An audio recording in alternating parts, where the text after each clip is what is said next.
Bashkimi Evropian ka reaguar në shqetësimin ndaj zhvillimeve të fundit politike në Kosovë, duke shprehur keqardhje që partitë politike nuk arritën të identifikojnë një figurë unifikuese për postin e presidentit, çka e ka futur vendin në një sikull të risqetor. Në një deklaratë për mediat, një zëdhënës IPS theksoi se është thelbësore që aktorët politik të angazhohen në dialoge ndërpartiake për të garantuar funksionimin efikas të institucioneve dhe për të shmangur humbjen e mundësive që lidhen me zhvillimin ekonomik, përfshirë përfitimet nga programet europiane si plani i rritjes. Kriza institucionale u thellua pasi Kuvendi i Kosovës dështoi të zgjedhë një president të ri brenda afatit kushtetues. Në bazë të vendimit të Gjykatës Kushtetuese të Kosovës, institucioni legjislativ u shpërnda me 28 prill, duke hapur rrugën për zgjedhje të parakohshme. Tashmë ushtruesja e detyrës së presidentit Albulena Haxhiu pritet të shmall datën e zgjedhjeve pas konsultimeve me partitë politike. Sipas afateve ligjore, procesi zgjedhor duhet të mbahet brenda 45 ditësh, me datat e mundshme që përmenden si 31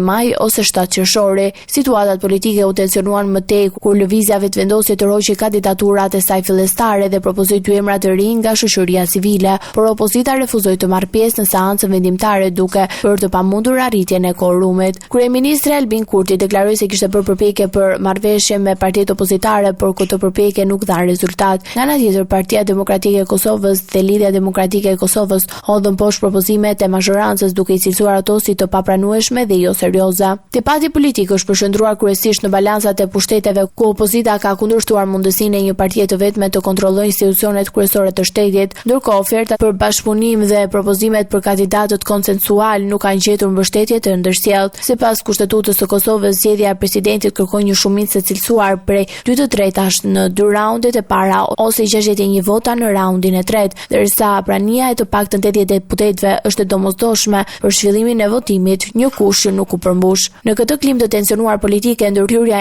dhe thirrjet e vazhdueshme të Bashkimit Evropian synojnë të nxisin stabilitet dhe bashkëpunim institucional, ndërsa vendi përballet me sfidën e radhës për të rikthyer funksionimin normal të institucioneve dhe për të garantuar një proces demokratik të qëndrueshëm.